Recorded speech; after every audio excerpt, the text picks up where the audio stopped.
From claims of healings and visions to the world's most inexplicable events, whether you're a believer or a skeptic, the truth is always worth the hunt. EWTN Radio presents The Miracle Hunter with Michael O'Neill. Welcome to the Miracle Hunter radio show on EWTN Radio. This is Michael O'Neill. I'm the Miracle Hunter. And we have a great show ahead for you today. We're looking ahead to the feast day of Our Lady of Good Success. Candelaria is the feast day celebrated around the world, but specifically in Ecuador, they celebrate it in a big way. Our Lady of Good Success, and I've been there for that feast day. It's quite a thing to see, the people processing in the streets with candles, honoring Mary under this title. We'll also be looking back just a little bit. Earlier this month, we had the death anniversary of Francis Irving Houle, who is a servant of God on the path to sainthood. We'll be talking with Deacon Terry Saunders about how his cause is moving along. Check out my television series, They Might Be Saints, which airs every Wednesday on EWTN television. On the 5th of February at 9 a.m. Eastern Time, They Might Be Saints, The Martyrs of La Florida will be airing, and that's the extraordinary faith of the Spanish priests and Appalachian natives that were killed while evangelizing and defending the Catholic faith in Florida. So check that one out on Wednesday, the 5th of February at 9 a.m. Eastern Time. My other series, Explore with the Miracle Hunter, the next episode airs on Saturday, February 15th at 6 p.m. Eastern Time. I'll be looking at Genazzano in Italy, and I'll be looking at one of history's most mysterious, miraculous images, which appeared in 1467 with a beautiful fresco of the Virgin Mary and Christ child being revealed descending from the clouds, and I will be investigating that story. So check that out on the 15th of February at 6 p.m. Eastern Time, Genazzano. And for those people who are interested in traveling to Italy, you can join me on a pilgrimage. I'm going to be going to Italy next August, July 28th through August 4th to be specific. I'll be going to Milan, Turin, Florence, and Rome. I always like to go to these places of saints and miracles, and Italy does not disappoint. We'll be seeing Marian apparition sites and visiting the Duomo in Milan, visiting Turin to see the Cathedral of St. John the Baptist, where they house the Shroud of Turin. And we'll be walking in the footsteps of Pier Giorgio Frassati and seeing the places where St. John Bosco had his famous visions there in Turin. And of course, in Florence, we'll go to the place of many great artists, Dante, Leonardo, Michelangelo, Raphael, Botticelli, Donatello. We'll be seeing the David as well as numerous other works of art. But we'll be going to the site of the apparition of the Virgin Mary, to the 7 holy founders of the Servites. And we'll finish up in Rome to see the many incredible sites there around the Vatican, and finishing with the canonization of one of the great modern saints, that's Pier Giorgio Frassati. We'll be excited to do that. So check that one out, pilgrimages.com/Miracle Hunter. That's July 28th through August 4th, coming up soon. Later in the show, we're going to be looking at the Might Be Saint of the Day. For today, we've got Blessed Anna Michelotti from Italy, and also the 365 Days with Mary project. We've got the Paramithia Kaiko in Cyprus from 1997. The question of the week: how are stigmatics officially recognized by the Catholic Church? And the Might Be Saint of the Day, or the Miracle of the Day, is the 70th Miracle of Lourdes. So we'll be looking back at that famous case. Let's take a look at the miracle news. We do this every week, where we talk about the miracles happening all around the world and those things that relate to miracles. And there is a new potential miracle that's being connected to the saintly businessman Enrique Ernesto Shaw. Now, a medical team has completed their evaluation of a potential miracle attributed to the intercession of Enrique Shaw, who is an Argentine businessman, and the cause for canonization has passed this major hurdle. So according to the Catholic News Agency, an alleged miracle attributed to his intercession passed the medical stage and will now be evaluated by a commission of theologians for the Dicastery of the Causes of Saints. And Pope Francis has already declared Enrique Shaw as a venerable in 2021, recognizing his practice of heroic virtue. And the Dicastery still needs to review the miracle before the cause can move any further. And if it is approved, he will very quickly be beatified. And for those people who do not know who Enrique Shaw, Enrique and a few friends had gone to Buenos Aires a few times they were given leave. It was on one of these visits that he met Sarah, and they fell in love and were married in 1943. They'd have 9 children, and one became a priest. Enrique taught them all the importance of the rosary and made a point of taking them to church every week. He set a fine example as a Catholic father. And at the end of World War II, Enrique started his own business, and he established the Christian Association of Business Executives, and he did this with help from Archbishop Joseph Cardin of Belgium, who would go on to become a cardinal. And Enrique became a prolific writer, publishing many books dealing with justice and honor in the workplace, and he promoted intense evangelizing aimed at the business class in Argentina and Latin America. His goal was to be Christ in the business world, and he was one of the founders of the Christian Family Movement in Argentina and president of the Argentine Catholic Action League. And so that is the story about Enrique Ernesto Shaw, and with some luck, you might say, or some success, they will approve that miracle there in Rome, and he will move very quickly from blessed to saint. Let's take a look at Catholic Pub Trivia. We do this every week where we ask a trivia question and give out our prize to an emailer who writes in the fastest with the correct answer. And last week we had an interview about the little Cajun saint, Charlene Richard, who, if canonized, would become the youngest American saint in history.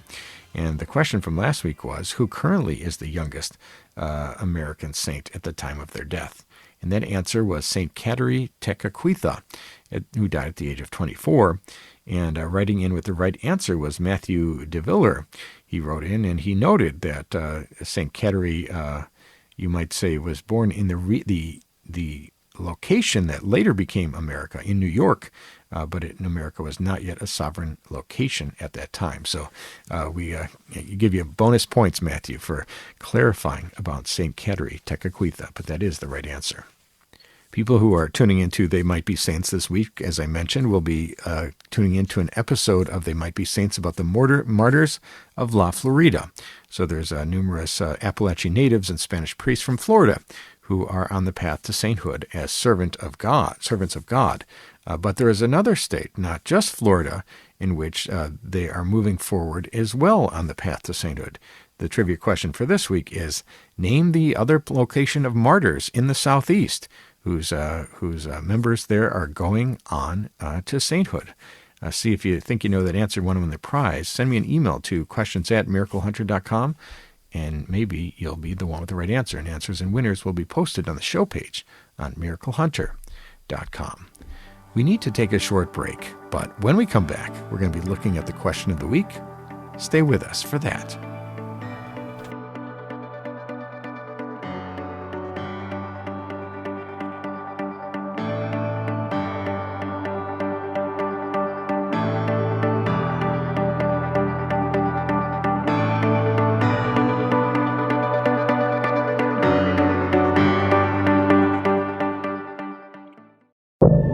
Now, back to the Miracle Hunter on EWTN. Here's Michael O'Neill.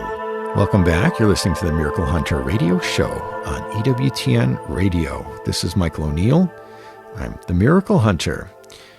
For a lot of Catholics and some who don't like taking down their Christmas decorations early, that would be me in my house. We have our Christmas tree up all the way till February 2nd, and that's coming right around the corner. But more importantly, that's the feast day of Candelaria, or the feast day of Our Lady of Good Success in Ecuador. I had the blessing to be able to be there in person to participate in that candlelight procession that honored Our Lady under the title of Our Lady of Good Success, or Nuestra Señora de Buen Suceso, there in Quito, in Ecuador. And it was truly a beautiful experience. And I'm so excited to be talking today with Jim Valois. He's the author of Our Lady's Prophecies, God's Message for Our Time, and with a focus on Our Lady of Good Success. Thank you so much, Jim, for joining us on today's program. Well, thank you, Michael, for having me. Yeah, it's great. It's great to have you back. And I think this is a Marian devotion that many Americans are not familiar with. Of course, we always have our big three, Lourdes, Fatima, Guadalupe, but there are a handful of others that people are familiar with. But Our Lady of Good Success is a fairly recognized apparition by the Catholic Church, yet Americans don't know about it. Why do you think that is? That's a good statement, because I think there's a lot of books written in Spanish that deal with the topic, but not a lot of books are written in English, and that's why I think a lot of Americans know very little about Our Lady of Good Success of the Purification.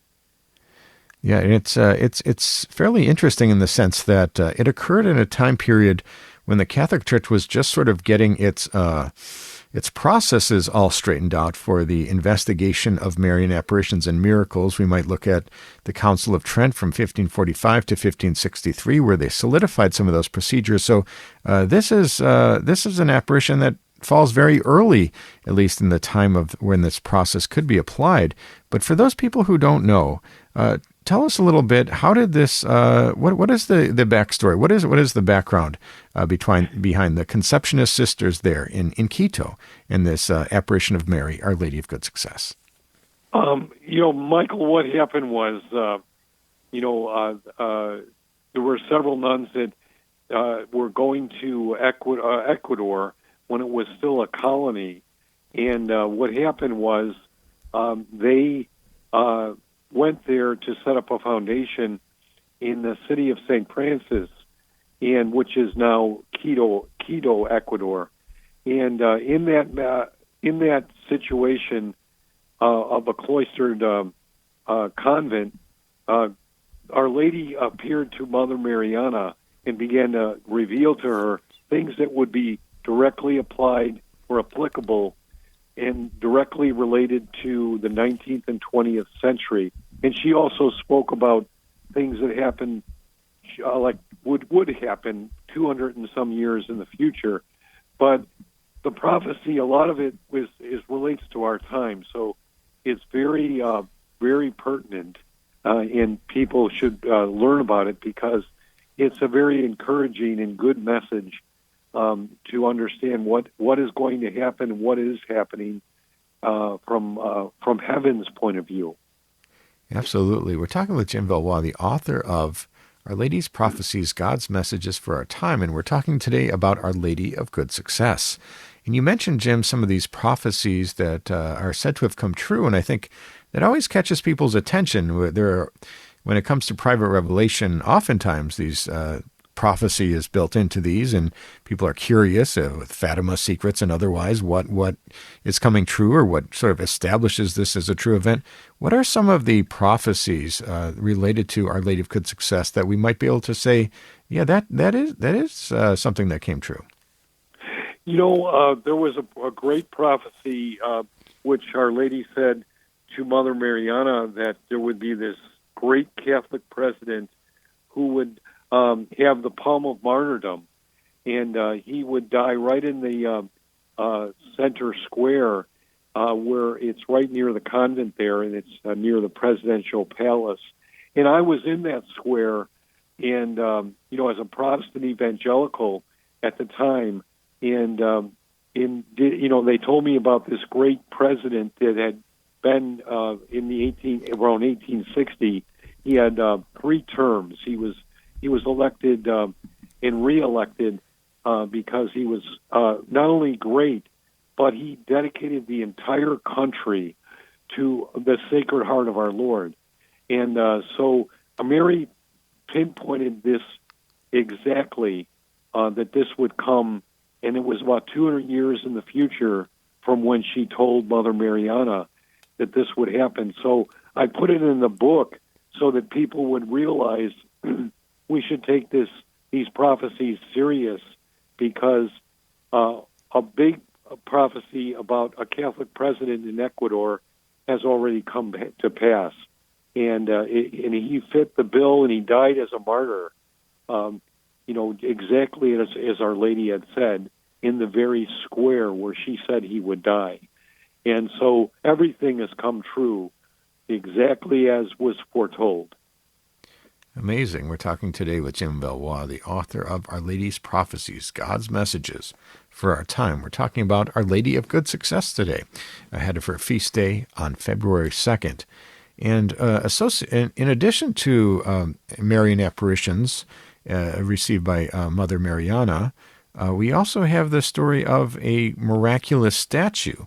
Tell us a little bit about the statue, and can people even see that statue today? Yes, the statue is taken on procession, and it's interesting. Our Lady asked that a specific artist, a sculptor, who was handicapped in some capacities, and he was asked by Our Lady. Well, first of all, Our Lady spoke to Mother Mariana and asked that this particular artist be chosen, and that's the artist that was chosen. And then my nephew, he felt led to do a painting of Our Lady of Good Success of the Purification, and he painted a painting of Our Lady. And it's interesting because he's also handicapped in his hands. And, I just found it to be interesting how he did that, in that he didn't know I was doing this book on Our Lady of Good Success, and he did it for the book. Well, he didn't know it was going to be a book at the time, but he ended up doing that, and it was really powerful because Our Lady specifically chose this artist to sculpture this painting, or this not painting, statue. And to make a long story short, what happened was it was not finished, and the artist left the area to go and get some paint, better paints for the final touches of the work. And at that time, miraculously, angels came and completed the process, and we could see this statue. It's taken in procession, and we can actually see it down in Ecuador when it's taken out in procession, which is coming up here very shortly. And so that's the statue was built and created to be a sign of God's protection over the convent. And through many turmoils and many difficulties, the mercy of God was evident in protecting the sisters and their convent from many different attempts by the government to close it down and evict the sisters. And I had to say, the mercy of God is there for all of us, that if we just call upon the Lord's mercy, He'll help us in our various difficulties and struggles. We're talking today with Jim Valois, the author of Our Lady's Prophecies, God's Messages for Our Time. And when we talk about Our Lady of Good Success, maybe we're talking about, the dates are a little bit fuzzy in my head about when all these events happen, but perhaps some are dated to as early as 1594. And so we're dealing with events that happened centuries and centuries ago. But it seems to be that your book, Our Lady's Prophecies, points out that these messages might be applicable not just centuries ago, but even for our world today. How do you see that connecting? Well, one of the reasons I say that is Our Lady said that, of the prophecy, she pinpointed that what would happen in the 19th and 20th century, and of course spilling into our century too. This changing of customs. She said that passions would erupt, and the customs would be changed. And for the first time in history, the custom on marriage has been changed in our country and in other countries in the world. And there's other customs that have been changed dramatically because of this eruption of passion. And I wanted to mention that, Our Lady specifically talked about the beginning of this in the 20th century would start right at the shortly after the middle of the 20th century. And that's when, of course, prayer was taken out of the schools, and the sexual revolution happened, and many different things happened in the 60s that have led to the problems that we have in the new sexual revolution, which is happening in the 21st century. So I think it's really interesting as you look at the prophecies. I put the actual prophecies in the book so people could see them, but Our Lady did this as, an act of mercy, really, to all of us, to be able to see what's coming and what is here, and how we can take proper steps to bring about a civil society and bring about changes that are good and healthy, and will strengthen the church and strengthen the society that we're in. And so it's not just a prophecy about, it's not a prophecy really, I consider not a prophecy about doom and gloom, but it's a prophecy that shows us how to, what is going to happen and what we can do to bring about good changes in our world. And that's what the prophecy, I think, is trying to bring out to us. Wonderful. Well, we're so grateful to you, Jim Valois, for joining us on today's program. The name of his book is Our Lady's Prophecies, God's Messages for Our Time. It's available from Sophia Institute Press, and it's available anywhere Catholic books are sold and on Amazon and otherwise. We're so grateful to you, Jim, for you talking to us today, and we encourage people to check out his various articles on the internet, some recent ones coming out about modernism on Catholic Exchange. So we're going to be looking forward to those from Jim Valois as well. Thank you so much, Jim, for joining us on today's program. Thank you very much, Michael, for having me on again. God bless. That was Jim Valois, author of Our Lady's Prophecies, God's Messages for Our Time, putting the focus this week on Our Lady of Good Success, whose feast day is upon us on February 2nd. We need to take a short break, but when we come back, we're going to be looking at the question of the week. Stay with us for that.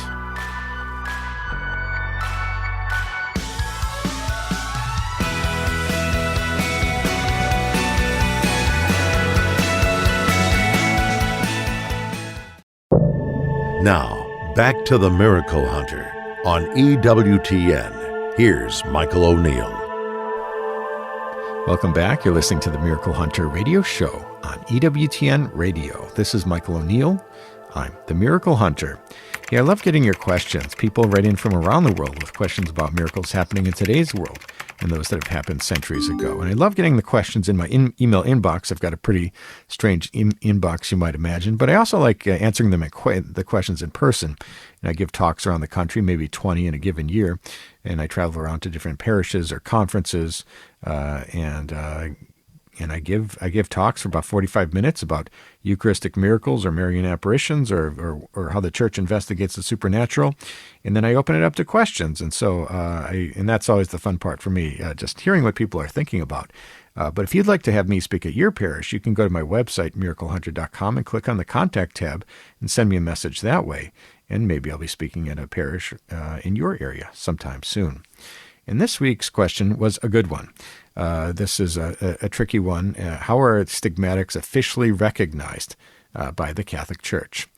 And it's a good question because I think that the first thing that needs to be pointed out is that the focus normally is on how the Church rules out stigmatics. So these are cases where various people, through one form or another, are exhibiting the wounds of Christ on their body in a physical way. And numerous saints throughout history, several hundred saints, have had this phenomena. And of course, we can rule it out as a psychosomatic phenomena because there's been no through hypnosis, the creating of these wounds as a mind over body sort of effort by a psychologist or otherwise, and we can rule it out as being something that happens to crazy people. But they do have cases where the wounds are created through implements, people cutting holes in their body, unfortunately. And so when there does seem to be proof of a stigmata that isn't authentic, it isn't from God, and they can see infection or the festering of a wound that is a real clear tip-off, or it doesn't heal. In the cases of the true stigmatics, the wounds come and go, and no scar is left. And so we it's very easy to tell the fake cases. So in the cases of false stigmata, you will see the church issuing a statement shutting them down, so to speak, sort of a cease and desist order to stop portraying that they do have the wounds of Christ. So we see far more statements from the church of a negative nature. And the cases that persist, where people are walking around with the stigmata, where there is no church statement, in some ways that's sort of a de facto approval, in the sense that if the church knows about it and hasn't shut it down, then they're okay with it, and it's some sort of allowing it to happen. Now, this isn't really tantamount to an approval in an official way. When we look at Marian apparitions or Eucharistic miracles or weeping statues, we see very formal statements from the church making declarations of supernaturality. But there have been a couple cases, but maybe only a couple. St. Francis and St. Teresa of Avila might be two of the only cases that we see a formal statement coming from Rome establishing their stigmata as authentic. Perhaps local bishops would give statements on their own, allowing devotion to that saint or acknowledging their stigmata in one form or another, but the very official statements, perhaps we only have two in history. That's St. Francis of Assisi and St. Teresa of Avila. So thanks so much for your question. How are stigmata officially recognized by the Catholic Church? And that's a great question. We have a new documentary coming out about the stigmata, and we'll be addressing that in the coming months. Let's take a look at the 365 Days with Mary project. We do this every week, where we look at the Marian devotion of the days that lines up exactly to the day's date. We all know Lourdes, February 11th, or Guadalupe, December 12th, or Fatima, May 13th, but believe it or not, there's a different Marian devotion from all around the world that lines up exactly to each day of the calendar year. So for February 1st, we have the Panagia Paramithia. That's from Quito in Cyprus in the year 1997. And the story goes that both figures, virgin and child, were seen to be weeping by a novice monk on the icon of Panagia Paramithia, the All-Holy Consoler in Quito Monastery in Cyprus on February 1st, 1997. The tears were flowing down the faces, were observed for a month by many people, both monks and faithful. A 14th century copy of the one in Vatopedi in monastery on Mount Athos, the icon was originally in the monastery of the Virgin of Helicon, 3 miles north, abandoned around the year 1800 and now in ruins. And the icon is located near Quito Tiosa, and it's a famous wonder-working icon at that Quito monastery, believed in pious tradition to have been painted by St. Luke. And of course, we hear him having painted many icons. And the tears were interpreted by the abbot and archbishop to be a call from God for repentance. And so that's the 365 Days with Mary for today, February 1st, the Panagia Paramithia from Quito in Cyprus. Let's take a look at the miracle of the day. We do this every week, where we talk about a miracle that happened on the day's date or was commemorated on the day's date. And for today, February 1st, we have the 70th miracle of Lourdes, the famous site of Marian apparitions to St. Bernadette Soubirous, the 14-year-old girl who had 18 visions of the Virgin Mary and dug in the ground and unveiled this spring of water that people for centuries have gone to and bathed in or washed in. So on February 1st, 2018, the Catholic Church officially recognized the 70th miracle associated with the Marian Shrine of Our Lady of Lourdes in France. And this miracle involved Sister Bernadette Morillo, a French nun who had been wheelchair-bound due to spinal complications since 1980, and after participating in a blessing for the sick at Lourdes in 2008, she experienced an immediate and complete healing, and allowing her to walk and discontinue any pain medications or devices.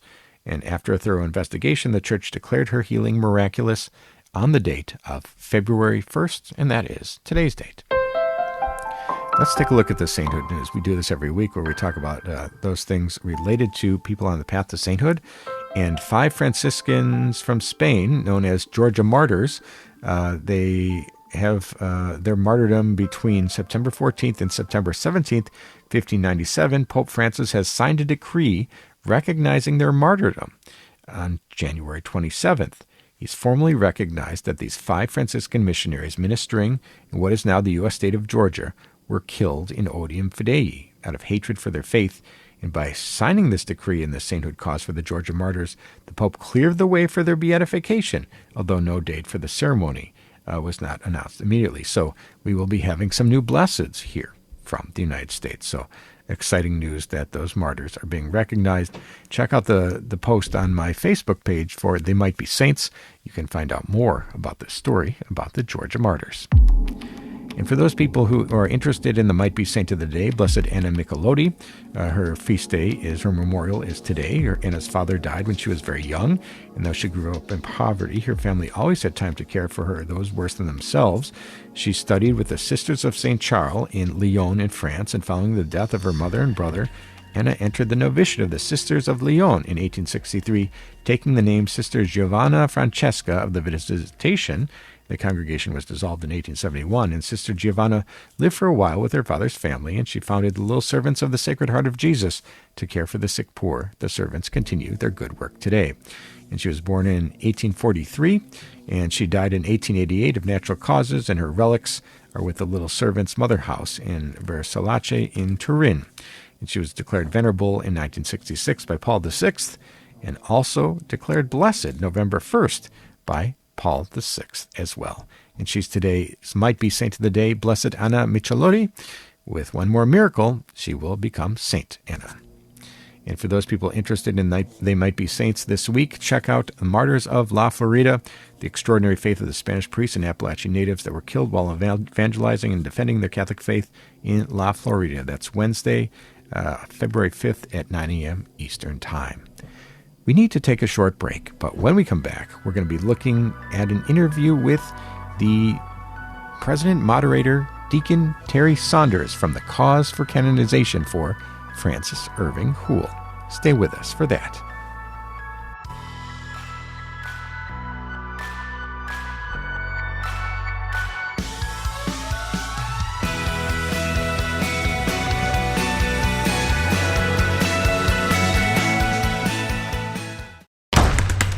Now, back to the Miracle Hunter on EWTN. Here's Michael O'Neill. Welcome back. You're listening to the Miracle Hunter radio show on EWTN Radio. This is Michael O'Neill. I'm the Miracle Hunter. People who tune into this show know that we love talking about saints, and specifically American saints, and even more specifically, future American saints, those people on the path to sainthood. And perhaps we have as many as 100 people throughout the United States who have either are starting along that path as servants of God or who have been canonized saints. So in one of those cases, we see coming from Michigan. There's another case that we've spoken, of course, about Venerable Bishop Barriga of Marquette, Michigan. But we also have another one from the UP, and that is Francis Irving Houle. And we're so excited to be talking today with the president moderator of this cause for Francis Irving Houle, and that is Deacon Terry Saunders. Welcome to the program today, Deacon. Oh, my pleasure to speak with you again, Michael, and always to speak about my friend Irving Houle, the servant of God. Now, this is, I know this is an exciting time for you personally as we move ahead on this canonization cause with Francis Irving Houle being a servant of God, that being the first of 4 steps, servant of God, venerable, blessed, and then saint in that sainthood process. Tell us a little bit. Many people do not know with his cause just sort of getting underway. Who was the man, Francis Irving Houle? Well, let's see. Irving was born almost 100 years ago in a small unincorporated area of the Upper Peninsula of Michigan, and he was born into a large family. He had 5 brothers and 1 sister, and mother and father. Well, they were a very religious and prayerful people who took care of many people. In fact, Irv told me during the Depression years, there wasn't anybody that walked by their home that didn't leave, or knocked on the door that didn't leave without a sandwich or a biscuit or something that his mother would prepare. And they lived on 40 acres in a farm, and they kind of kept themselves going. He told me that his dad made about $44 a month. And, so we're talking 9 people to take care of. And they did it by cutting brush and selling it, cedar brush, which people and companies use throughout the country for making Christmas decorations, and growing their own subsistence farming on their 40 acres. mostly vegetables, and that's how they got along. So he was a Depression era child, and that was the beginning of his life. Wonderful. And for when we look at canonization causes, and it's so exciting to see some of these very modern causes moving along, because oftentimes we think of saints as being these people from faraway lands in Europe, saints or nuns, perhaps, or priests or nuns who have old paintings and old statues of them, and they almost don't even seem human. And then we have these modern cases like Irving Houle that are great examples for sainthood in our modern world today. Tell us a little bit, though, when we talk about saints, of course, we always, the Vatican cares specifically about their lives of heroic virtue and how those virtues were demonstrated. Talk to us about the virtues of Irving Houle.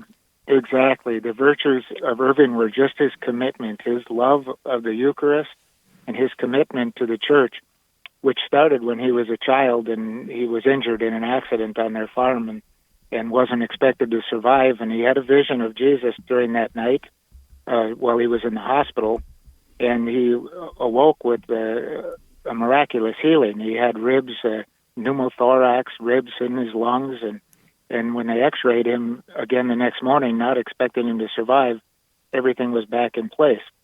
And, of course, he had a vision of Jesus.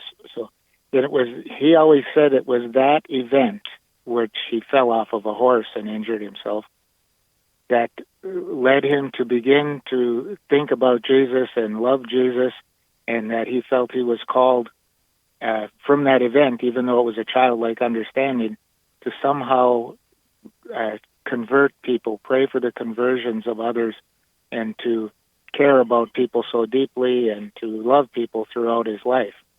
And that continued through grade school and high school. When he was in high school, he'd make the 40 hours devotions every year, whatever church was having it, and he would go by himself. He said, I didn't need anybody to go with him. In fact, he told me one time when he was a senior, he said, and he didn't say this judgmentally of anyone else, but he said, I always wondered why I was the only high school student at Mass every day. And, and he just had a love for the Eucharist. I've seen him cry during the consecration. And we were really, really good friends, and I was always excited to be in his company because he was such a beautiful, loving person. And yet he was a strong man, and that's why I think he would make a good saint. He took care of his wife and 5 kids. He was a manager. His career job was as a manager of a automotive parts manufacturing company, and he stayed strong throughout all the years he worked for them. He kept a picture of the Immaculate Heart of Mary and the Sacred Heart of Jesus and a crucifix on the wall. And there were people that asked him, what's this all about? And he just told them straight up, his employer, if they go, I go. Well, the employer did pretty well for himself, sold his company for about $47 million about 2 years ago. So, and Irving always attributed the success of that company to having the presence of the Blessed Mother and Jesus, our Lord Jesus, and the crucifix, remembering of what he did for us on the cross, present in his workplace. Amazing. We're talking today with Deacon Terry Saunders, President Moderator for the Cause for Francis Irving Houle from Upper Peninsula, Michigan. And when we talk about the cause moving along, of course, it's in the first stage, servant of God, and we would like to see it move forward to venerable, blessed, and then saint. How does the cause look right now as far as it processing along?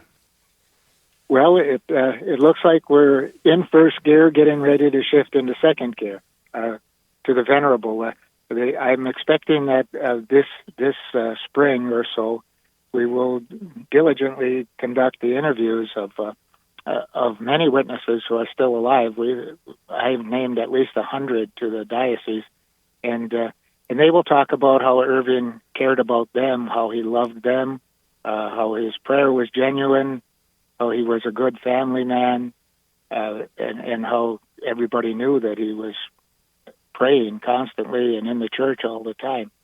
They will talk about that, and I think when that heroic virtue, those type of statements end up at the dicastery of saints, that they will discern that he certainly meets the venerable stage, and then we will have crossed that hurdle, and after that we're going to wait for some miracles to happen, the ones that God intends to do, and if it's His will, they'll be at the intercession of Irving Houle, and then we'll come blessed, and then one day will be the canonization. Wonderful. Well, we're so grateful to you, Deacon Terry Saunders, for shedding some light on the life of Francis Irving Houle and the canonization process. Of course, people can seek his intercession for miracles even now. And is there a website or other place where people could get a prayer card or know or learn about the prayer so that they might seek his intercession? Yes, there is. And the website is Irving Francis Houle, Houle, IrvingFrancisHoule.com. There's some information there. The phone number is there. In fact, I think the phone number is mine. And I would talk to anyone, and I do, to people all over the world about Irving. And there are many thousands praying for his intercession every day. And I hear a lot of medical miracles where there's medical intervention. And, of course, the church won't accept that as one. But the miracles keep happening, and people are trusting that Irving is with Jesus in heaven, and that he talks to Jesus about us in our intercessory prayer.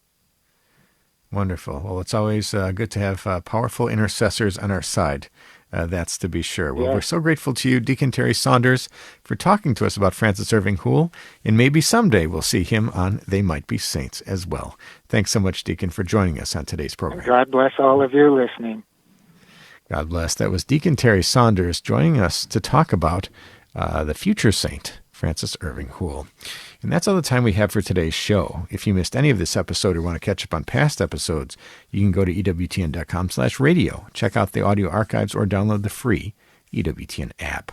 I'd like to thank our guest today, Jim Valois, the author of Our Lady's Prophecies, God's Messages for Our Time, talking to us about Our Lady of Good Success, whose feast day is up and coming on February 2nd, and Deacon Terry Saunders talking to us about Francis Irving Houle.